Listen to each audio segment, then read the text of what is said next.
The tequila burned a clean, sharp line down her throat, a welcome fire against the bone-deep chill of exhaustion.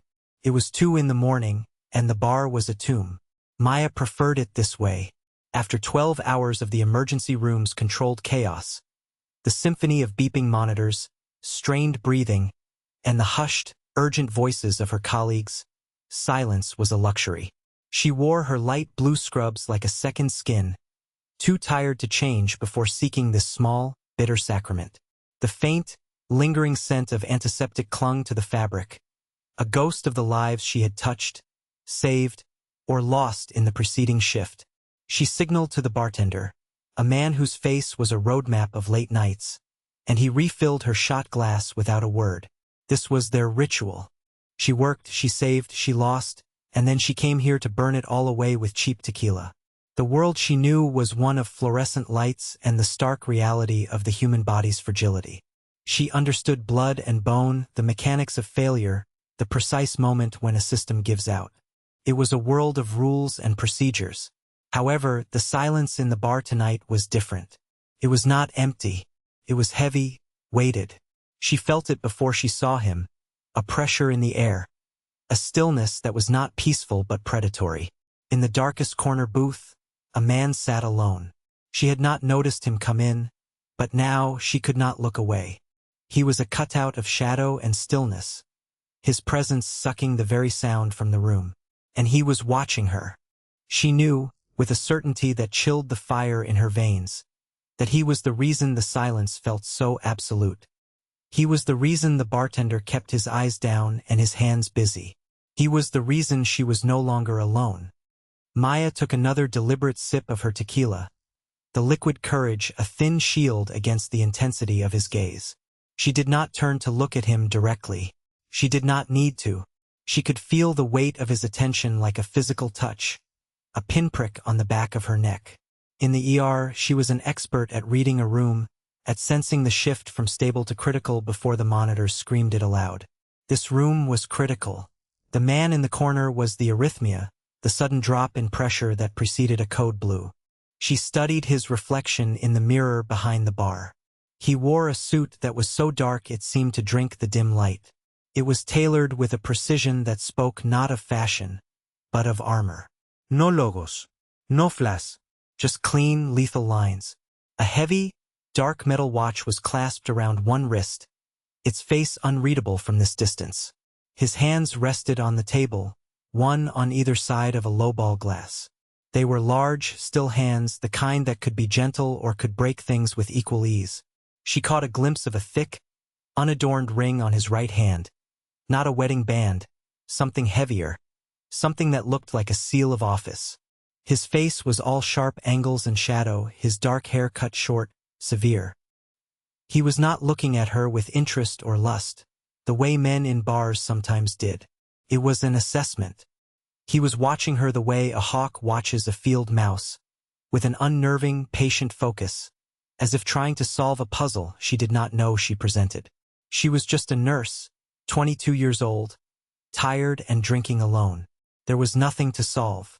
She told herself to finish her drink, pay her tab, and walk out into the cool night air. She could be home in 15 minutes, the door locked, this strange, heavy moment forgotten. But her feet felt rooted to the floor. Leaving felt like an act of provocation, like turning her back on a wolf.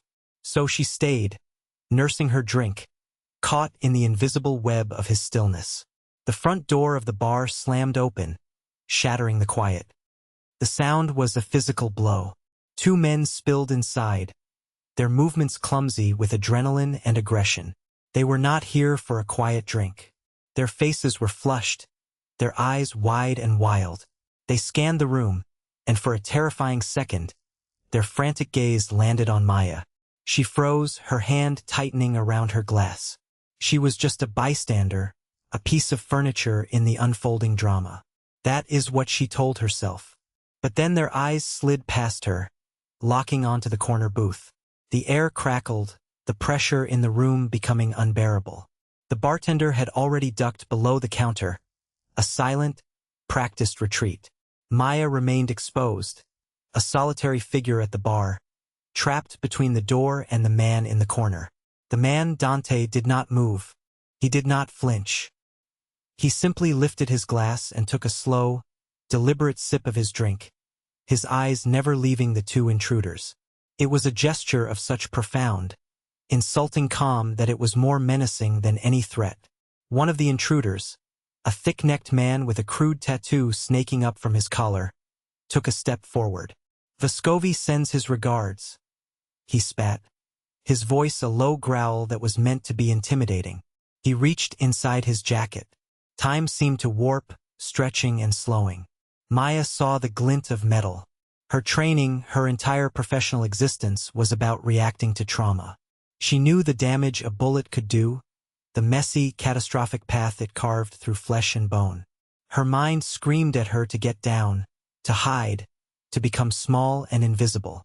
But her body betrayed her. As the first shot rang out, a deafening crack that vibrated through the floorboards, she did not duck. Her eyes were fixed on the bartender, who was slowly, foolishly, raising his head from behind the bar. She saw the bloom of red on his white shirt before she heard his soft gasp. He crumpled, a puppet with its strings cut, and Maya moved. It was not a choice. It was an imperative written into her DNA, honed by years of training and 12-hour shifts where hesitation meant death. While the world exploded in a cacophony of gunfire and shattering glass, she slid off her stool and scrambled toward the fallen bartender. Her mind was a sudden, clear channel of clinical assessment. GSW to the upper torso. Check for exit wound. Apply pressure. Stop the bleeding. The two intruders were focused entirely on the corner booth, where Dante's men, previously invisible shadows, had materialized and returned fire with chilling, economical precision. Bullets tore through the cheap wood of the tables, kicked up splinters from the floor. Maya ignored it all. She reached the bartender, her hands already searching for the source of the bleeding. He was conscious, his eyes wide with shock and pain. "Stay still," she commanded, her voice the calm, authoritative tone she used in the ER. It was a voice that cut through panic. She ripped a clean bar towel from a hook and pressed it hard against the wound in his chest. "Pressure," she muttered to herself, a mantra. Just hold pressure. She was in her own world, a bubble of adrenaline and medical procedure. She did not notice that the gunfire had stopped. She did not hear the heavy thud of bodies hitting the floor. She did not realize the room had fallen into another kind of silence, one filled with the smell of gunpowder and blood, until a shadow fell over her. She looked up from the bartender's pale face and into the eyes of the man from the corner. Dante. He stood over her, his suit immaculate, not a single hair out of place. One of his men stood behind him, his weapon still held in a low, ready position. The two intruders were sprawled on the floor in pools of their own blood, their threat extinguished. Dante's gaze was not on them. It was on her hands, stained red, pressing down on the bartender's chest. He looked at her, then at the dying man, and then back at her. His expression was unreadable, carved from stone. "He is gone," Dante said, his voice a low, gravelly timbre. It was not a question or a guess. It was a statement of fact. Maya felt for a pulse at the bartender's neck, her fingers pressing against his cooling skin. There was nothing. Dante was right. She sat back on her heels, the bloody towel slipping from her grasp. The adrenaline began to recede, leaving behind a cold, shaking emptiness. The bar was destroyed. Two men were dead near the door, and the man she had tried to save was gone. The quiet of the room was now the quiet of a morgue. She looked at her hands, slick and crimson. It was not the first time she had seen blood, not the first time she had lost someone. But this was different. This was not a hospital. This was not a failed surgery or a tragic accident. This was an execution. She finally looked up at Dante, really looked at him. The predatory stillness was still there, but now it was laced with something else. Curiosity. He was watching her as if she were a rare specimen, a creature he had never encountered in his natural habitat. "You should have run," he said. His voice was flat, devoid of emotion. It was an observation, not a criticism. "I'm a nurse," she replied, her own voice sounding hollow and distant. It was the only explanation she had. It was the only thing that made sense in the wreckage of the last 5 minutes. He gave a slight, almost imperceptible nod, as if her answer confirmed something he already suspected. One of his men knelt and checked the bodies of the intruders, his movements swift and professional. "Vescovi's men," the soldier reported, not looking at Dante. "Amateurs." Dante's eyes remained on Maya. "You saw their faces," he stated. Again, not a question. "You were close enough to touch them," she swallowed, the taste of tequila and bile rising in her throat. She had been close. She had looked right into the shooter's eyes in the split second before he fired at the bartender. "What is your name?" he asked. The question was sharp, a scalpel slicing through the fog of her shock. "Maya," she whispered. He savored the name for a second, testing its weight. "Maya," he repeated, and the way he said it was different. It was not a name. It was a label, piece of evidence. "You cannot go home, Maya," he said, his tone leaving no room for argument. "You are a witness. In my world, witnesses do not get to walk away." The words hung in the air, colder and sharper than the shattered glass on the floor. Her world, the one of fluorescent lights and beeping machines, collided with his, a world of shadows and silent, swift violence. She pushed herself to her feet, her legs unsteady. "I am not a part of your world," she said, her voice gaining a sliver of its usual strength. "I was having a drink. I am a nurse. I will go home, and I will not say a word to anyone. I know how to be quiet." Dante almost smiled. It was a faint, chilling twitch at the corner of his mouth, a gesture that held no warmth, only a dark, cynical amusement. "You think it is that simple," he murmured. "You think silence is a choice you get to make now." He took a step closer. He smelled of expensive wool, cold night air, and something else, something metallic and clean like ozone after a lightning strike. "The men who came here tonight work for the Vescovi family. They are animals, but they are not stupid. They know someone else was here. They know a woman in blue scrubs saw them die. They will not stop looking for you until they find you. And when they do, they will not be as quick as my men were." The threat was not overt. It was delivered calmly, a simple statement of cause and effect. It was more terrifying than any shouted promise of violence. "The police," she started, but the look on his face cut her off. It was a look of profound pity, the kind one gives a child who still believes in fairy tales. "The police cannot protect you from them," he said. "They can put you in a safe house, take your statement, and wait for the leak in their department to sell your location to the highest bidder. You will be dead within a week." He was not trying to scare her. He was educating her. This was a lecture, a brutal introduction to a curriculum she never signed up for. His men were already moving, wiping down surfaces, collecting shell casings. One of them approached him and spoke in a low tone. Dante listened, his expression unchanging, then gave a single, sharp nod. The man disappeared out the back. "You have 2 choices," Dante continued, his attention returning to her, absolute and undivided. "You can walk out that door and take your chances with the Vescovis. Or you can come with me. With me you will be a prisoner. But you will be a living 1 inch." She stared at him, at this man whose name she did not even know until he had claimed hers. He was offering her a cage as a sanctuary. The absurdity of it was staggering. Her entire life was built on order, on protocol, on the predictable progression of symptoms and treatments. This was chaos. This was a nightmare painted in blood and whiskey. "Why?" she asked, the word escaping her lips before she could stop it. "Why would you protect me? I'm nothing to you." His dark eyes held hers, and for the first time, she saw a flicker of something beyond cold calculation. It was not kindness. It was something harder, something possessive. "You are not nothing," he said, his voice dropping lower. "You are a problem, and I solve my own problems. You are also the only person who did not run. You ran toward the danger.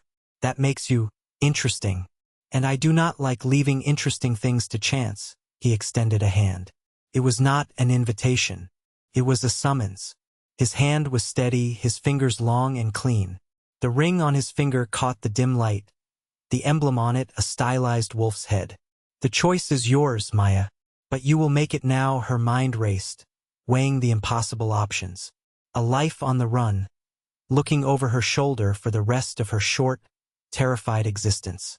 Or him, a gilded cage, guarded by a man who moved through violence like it was his native tongue.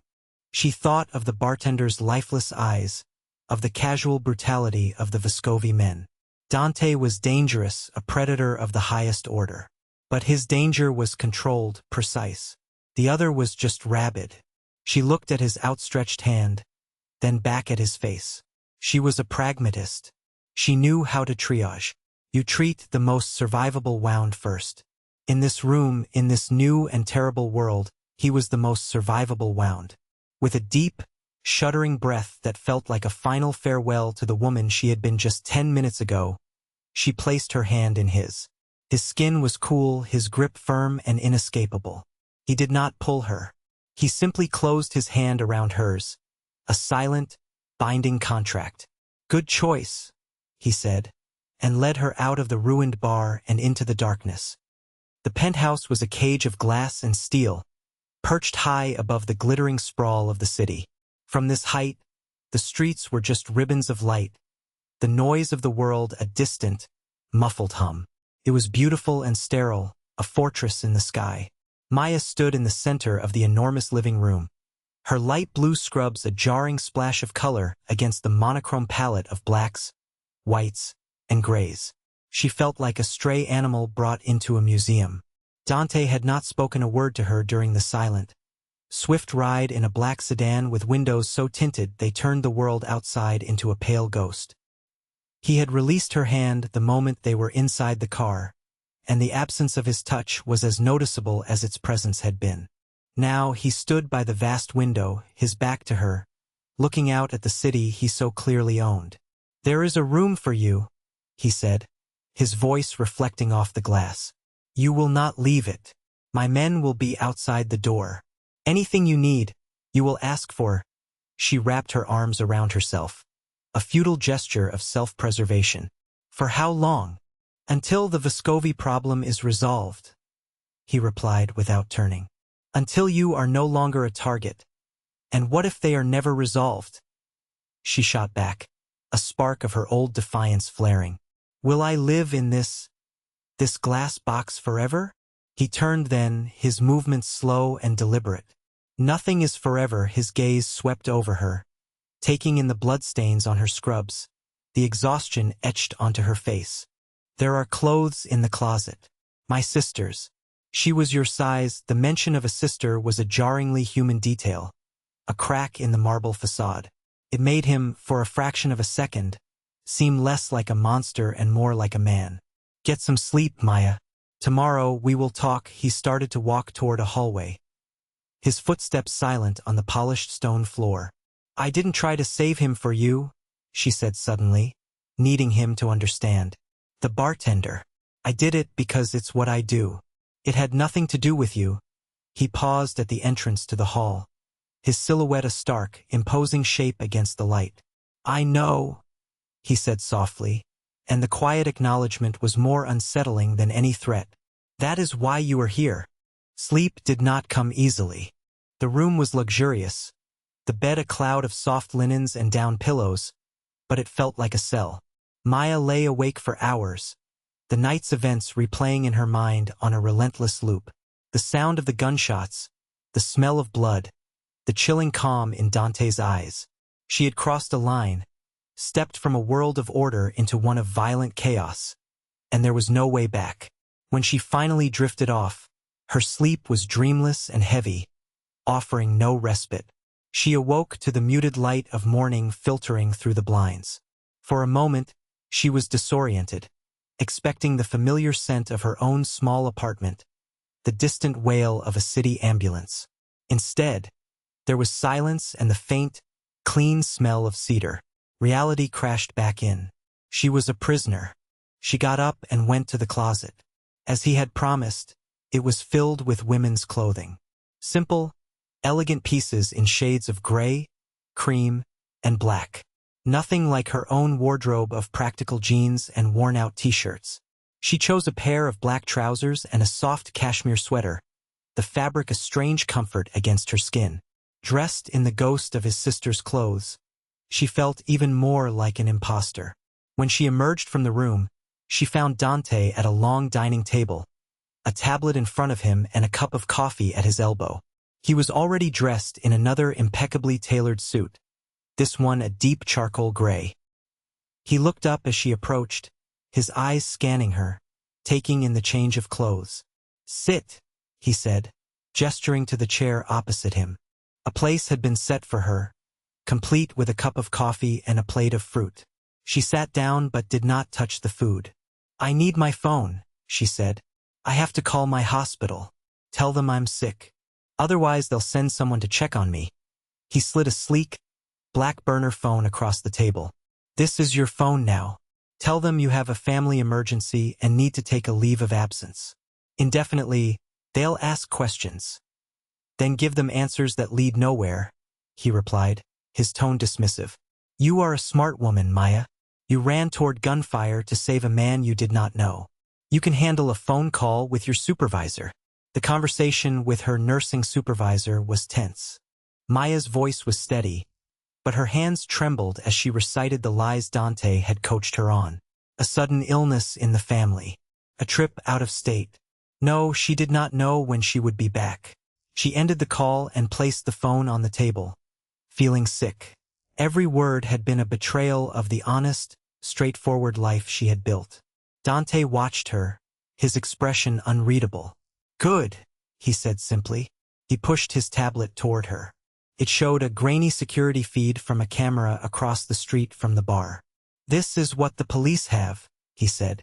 "It shows the Vescovi men entering. It shows my men leaving. It does not show you. As far as they are concerned, the only people inside were the bartender and the targets. So I'm a ghost," she murmured. "For now," he corrected. "But ghosts can be found.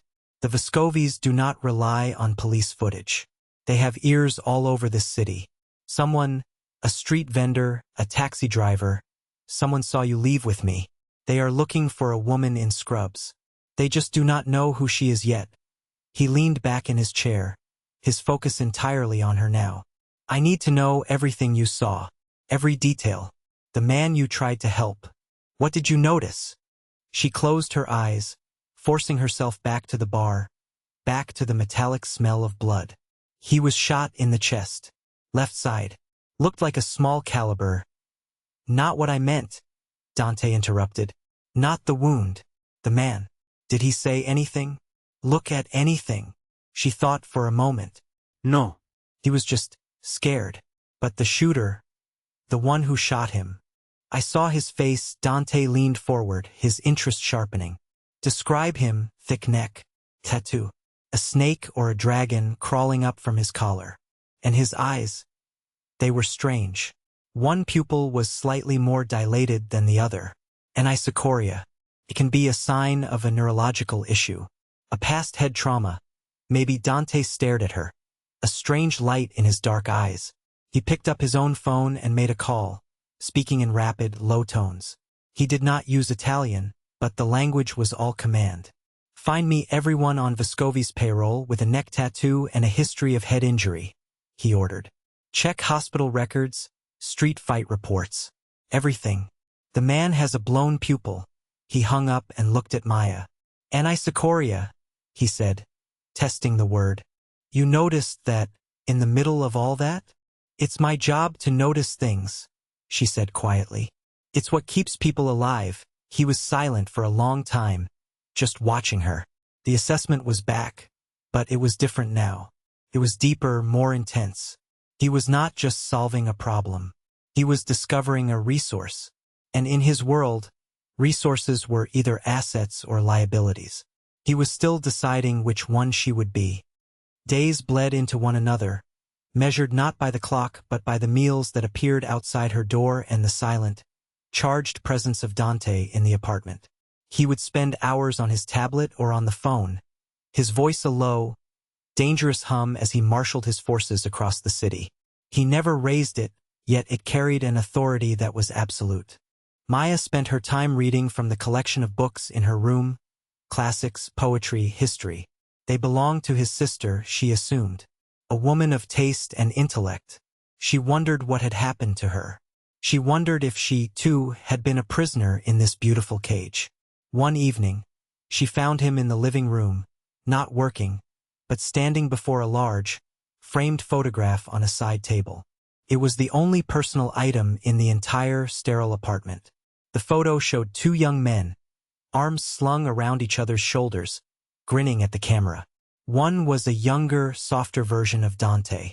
The other was broader, his smile wider, his eyes full of a reckless joy that Dante's completely lacked. "Your brother?" she asked, her voice soft. He did not startle. He seemed to have been aware of her presence the entire time. He nodded, his eyes fixed on the image. Marco, the name was heavy with loss. "He was my underboss. My right hand. What happened to him?" she asked, knowing she was crossing a line. He was silent for so long she thought he would not answer. Then he spoke, his voice low and rough with memory. "An ambush, much like the one at the bar. A meeting that was supposed to be peaceful. I told him it was a trap. I told him not to go." He finally turned to look at her, and his eyes were hollow, filled with a grief so profound it was a physical presence in the room. He was reckless. He thought he could handle it. He went in with only 2 men. They were outgunned. He died on the street before I could get to him. This was his wound. The one vulnerability he carried. It was not just grief. It was guilt. He had failed to protect his brother. And now, he was protecting her with a ferocity that bordered on obsession. She understood then. This was not just about a loose end. This was about Marco. He would not fail to protect someone again. The next day, one of Dante's men, a quiet, grim-faced man named Leo, brought her a laptop. The boss said you might be able to help. On the screen was a list of names, the result of Dante's order. Men on the Vescovi payroll with neck tattoos. Beside each name were notes. Arrest records, known associates. 3 of them had documented head injuries. "He wants to know if any of these match what you saw," Leo said. She had a chance right then. She could say no. She could refuse to help, remain a passive prisoner. But looking at the list, at the cold, hard data, she felt a familiar pull. This was a puzzle, a diagnosis, and she was good at puzzles. It was a choice. She could stay a victim, or she could become a participant. Looking at Leo's expectant face, and thinking of the hollow look in Dante's eyes, she made her decision. "Get me their medical files," she said. The real ones. Her choice had been made. There was no going back. She was no longer just a witness. She was part of the hunt.